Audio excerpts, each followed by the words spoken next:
Et salut à tous, j'espère que vous avez la forme. Si vous voulez des présentations de jeux vidéo, des théories sur des films et des séries, vous êtes au bon endroit, on est parti.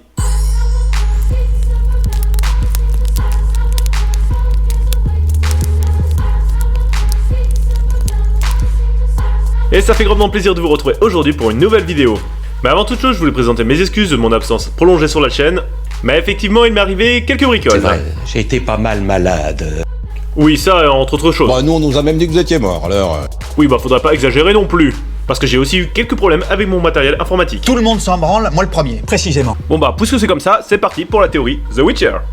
Et cette théorie se penchera surtout sur le personnage de Ciri, la lionne de Cintra. Elle et sa famille qui ont leur place au panthéon de Game of Thrones. Nous allons donc théoriser sur sa toute puissance. Et essayer de déterminer pourquoi tout le monde la recherche. Mais avant de commencer la théorie, cher petit bambin, je tiens à vous signaler que, malheureusement, je n'ai pas joué aux jeux vidéo. Donc cette théorie se basera uniquement sur les faits qui se déroulent dans la série. Mais également dans cette vidéo, il va y avoir du spoil de la saison 1. Après, si vous ne l'avez pas vu, il y a la saison 2 bientôt qui va sortir, donc il est grand temps de s'y mettre. De plus, je ne suis pas sûr qu'une théorie sur une série soit très plaisante si l'on ne connaît pas la série de base. Mais après, c'est mon point de vue. Vous êtes prêts? On est parti! On doit partir, Altesse. Et oui, comme nous pouvons le constater, elle semble dotée d'un pouvoir très spécial. Un pouvoir qui semble être transmis de génération en génération. Je croyais que tu n'avais pas hérité du don de ta grand-mère. Tout comme moi. Mais quelles sont donc les possibilités connues que lui offre son don? Il semblerait qu'en hurlant elle puisse faire trembler la vaisselle de mamie. Qu'elle puisse également faire éventrer la terre.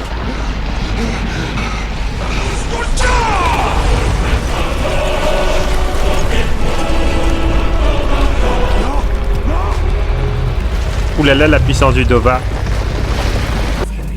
Et il semblerait également qu'elle ait une étroite relation avec la forêt de Brookland, dont nous reviendrons un peu plus tard dans la vidéo. Mais si elle dispose également des capacités de sa mère, elle devrait être capable de virevolter dans les airs. Il faut admettre que ça peut être très puissant. Mais si c'est la puissance qu'elle recherche, pourquoi ne se tourne-t-il pas vers les personnes qui ont du sang d'elfe en eux, comme notre cher Yennefer? Aucune limite à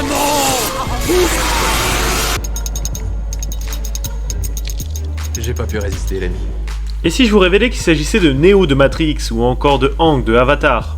Non, laissez-moi vous expliquer. Mais pour comprendre la théorie que je vous propose, on va devoir analyser quelques points.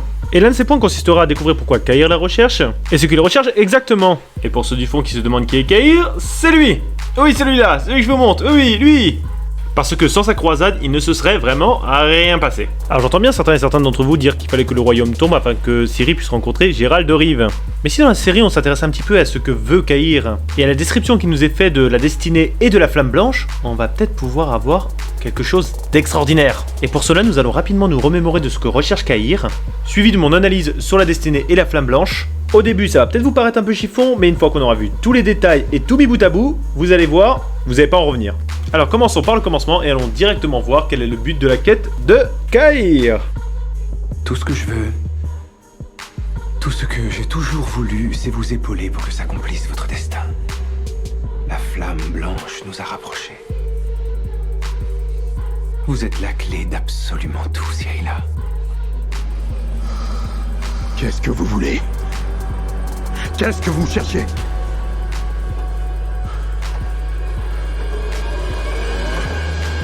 Atteindre le cœur de tout cela. Et bah voilà, on a un peu avancé, même si pour le moment ça nous avance pas des masses. Enfin, nous allons quand même garder ces quelques points de côté et nous allons partir sur la destinée et la flamme blanche. Et comme un gigantesque puzzle, une fois toutes les pièces réunies, vous allez voir ce qui a pu s'acheminer dans ce cerveau quelque peu torturé. Eh merde. Mais là, nous nous éloignons du sujet. Donc nous allons repartir sur la destinée et la flamme blanche. La destinée a parlé. Alors je suppose que certains et certaines d'entre vous imaginent la destinée un peu comme la force dans Star Wars. La vie, la mort et la décomposition qui nourrit la nouvelle vie. La chaleur, le froid, la paix, la violence, Qu'est-ce qui fait tenir le tout? la mesure, l'énergie. Une force. Ou peut-être que vous voyez la destinée comme une sorte de divinité, comme un dieu, ou une déesse, disposant de la capacité de changer le destin des hommes et de pouvoir fendre les cieux.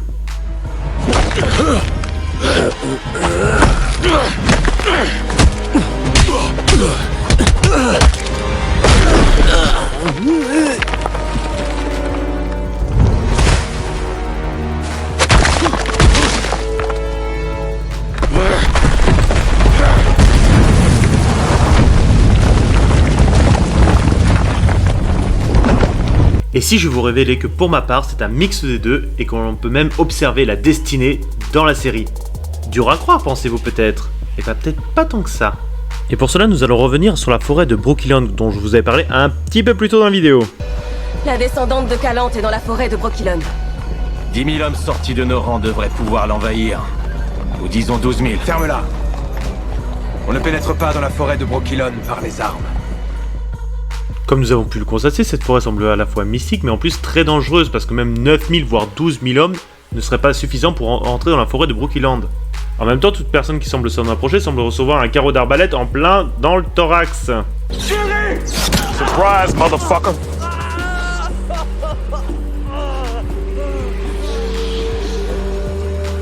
Sauf notre chère Ciri qui semble avoir un sauf-conduit. Mais que peut-il avoir de si important cette forêt? Alors oui, cela semble être un lieu spirituel gardé par une poignée d'Amazones. Mais je pense que sa vraie richesse et sa convoitise teint dans l'eau qui permet d'effacer les souvenirs et de brouiller l'esprit. Qui, encore une fois, ne fonctionne pas sur Ciri! Qui est cette personne? Lilou Dallas Multipass. Enfin, je dis que ça marche pas sur Ciri, mais si elle boit l'eau originelle, effectivement, ça lui fait ce petit quelque chose. Qui es-tu, mon enfant? Elle se retrouve projetée dans un autre endroit devant un arbre gigantesque qui lui parle. Un arbre qui ne semble pas la connaître parce qu'elle lui demande qui est-elle, alors que si nous buvons l'eau de cet arbre, normalement notre esprit est sondé et jugé, voire même nos souvenirs effacés. Alors comment cela se fait-il que ce pouvoir n'a pas effet sur Ciri? Et pourquoi ce simple pouvoir semble autant effrayer les hommes que la destinée elle-même? Et si je vous révélais que tout ça en réalité était lié? Alors je sais, vous allez me dire, ben oui, c'est évident que ce soit lié.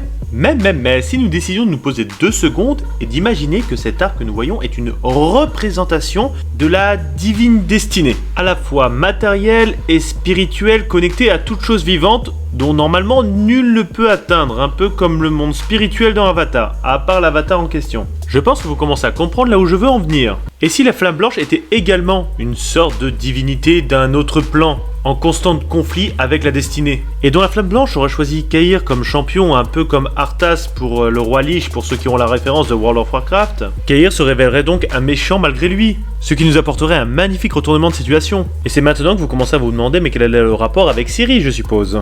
Bah en fait ça pourrait être plus simple qu'on ne le pense, car comme nous avons pu le constater tout du long de la série, tout le monde font des compromis car ils craignent la destinée, même les rois, car elle dit que s'ils ne tiennent pas leur engagement, ils seront punis en conséquence, tel un châtiment divin. Et si Cayr autrefois n'avait pas respecté une parole donnée telle que le droit de surprise, ou autre, et que c'est cela qui lui avait fait perdre son trône, mais la Flamme Blanche, une autre divinité, lui a permis de récupérer ce trône, donc lui a permis d'aller outre la destinée qui l'avait puni.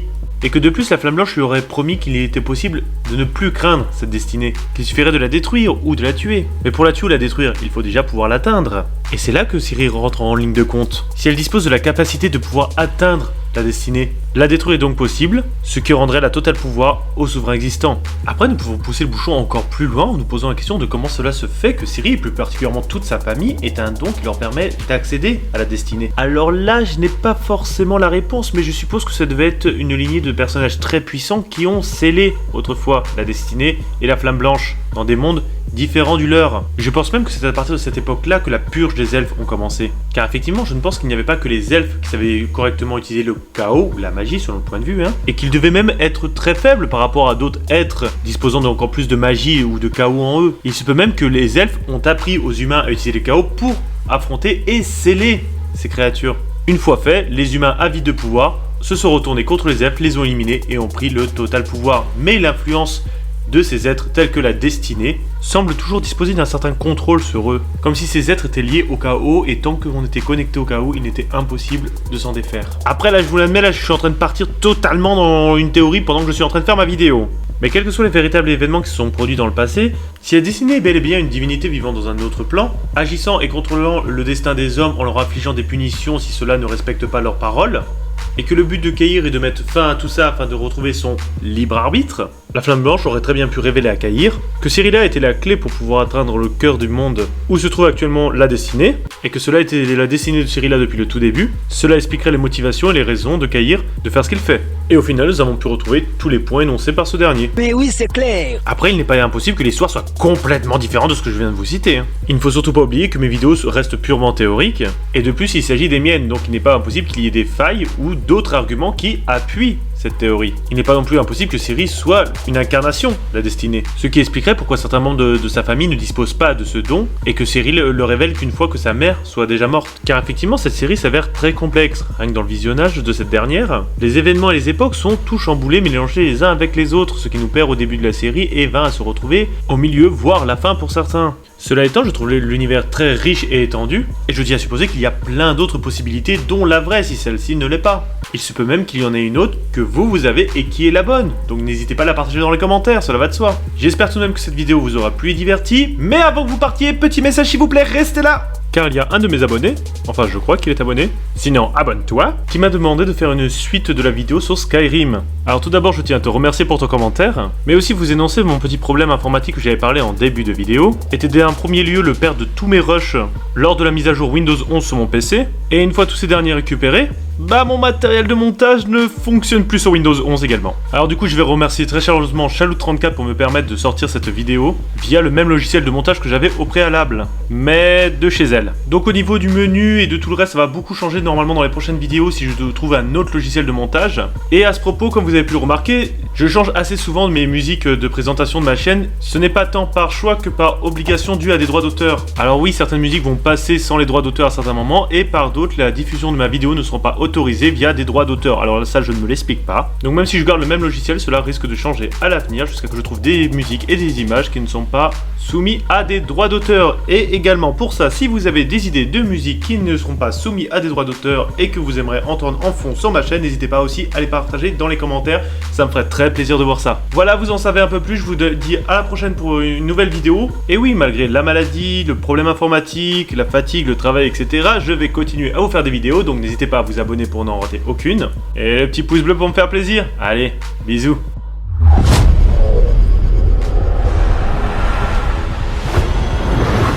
En vérité, je vous le dis, voici venir l'ère de l'épée et de la hache, le temps de la terrible tourmente. Voici venir le temps du froid blanc et de la lumière blanche. Le temps de la folie.